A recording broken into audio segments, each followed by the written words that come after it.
I've been laying down on this couch watching TV for what seems like hours. I can hear my dog barking downstairs. I glance up at the wall clock. It's 9 already, and I still haven't had dinner. My parents are out for the night, so I'm home alone with a maid. My stomach grumbles, and I decide that it's time to have dinner. I turn off the TV, and as I slowly get up on my feet, all the lights go out. I flick the light switch several times. Nothing. It must be a power surge. They're pretty common in our area. I'll have to go downstairs to the kitchen and turn the power back on from the power box. In the darkness, I can't find my slippers, so I just decide to do without them. Using the walls to guide me, I reach out my hand, searching for the banisters. As I make my way downstairs, I notice how quiet the house is. I don't hear my maid's radio or the dog barking. Nothing. All I can hear is the sound of my feet against the stairs. The house is absent of any light or sound. My house suddenly feels unfamiliar, and I feel lost. Unable to see or hear anything, my fingers tighten their grasp around the banister to prevent myself from feeling completely disoriented. The silence is really beginning to get to me. May? May? I call out to my maid, just wanting something to break the silence. No response. The silence is unnerving, and the creepypastas I've been reading have made me paranoid. My head darts from left to right, searching for any signs of a monster or serial killer. I use the wall to guide me, and slowly make my way to the kitchen. My chest tightens as I begin to pick up on the smell of raw meat. The smell gets stronger with every step. Fear swells in my chest with every breath that I take, and my heart begins to pound harder and harder. It's natural for a kitchen to smell like meat, I try to reason out to myself, letting out a nervous chuckle. I grope around until I find the smooth, metal surface of the power box in the kitchen wall. I open the hatch and place my fingers on the master switch. I hesitate. I can feel my heart hammering my chest. Do I really want to turn the lights back on? Horrific possibilities of what I could see raced through my mind. I take a deep breath and flick the switch. The light blazes on, and I'm blinded for half a second. My eyes quickly adjust to the brightness, and I stop in horror at the sight that beholds me.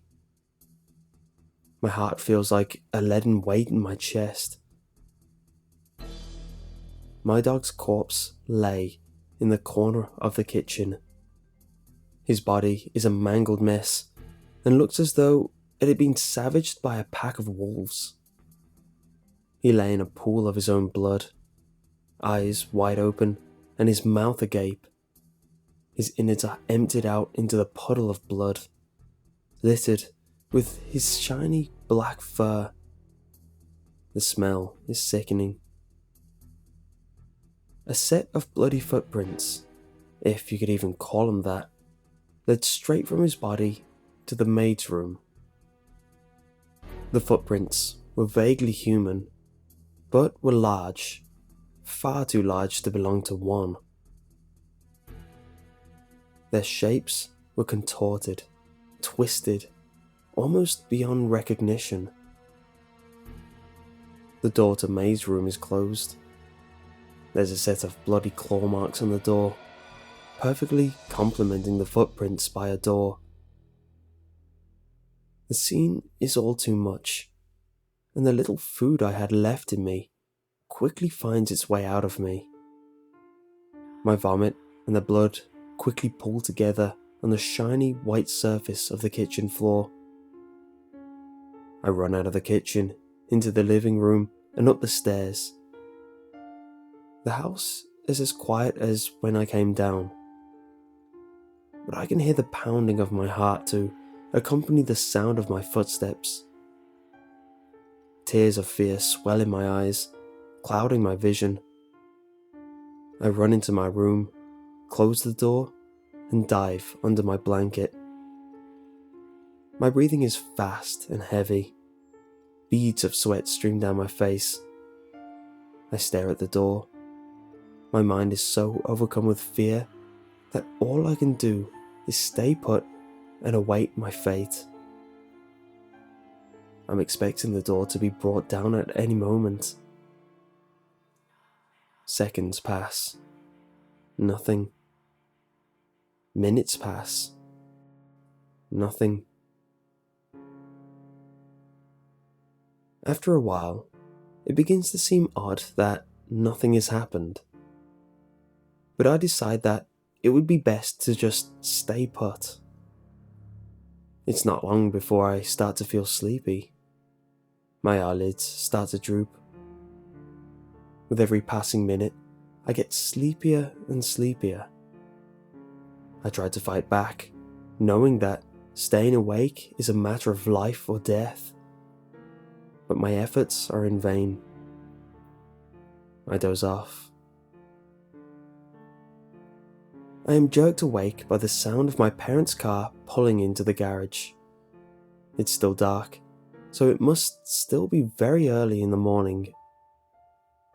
My heart suddenly lightens, and I leap out of my bed. It was all just a bad dream. I'll run downstairs, hug my parents, and we could all have a good laugh at the ridiculously frightful nightmare I just had. I flick on the lights, and my heart freezes. From the door, there's a set of bloody footprints that circle my bed and disappear underneath it.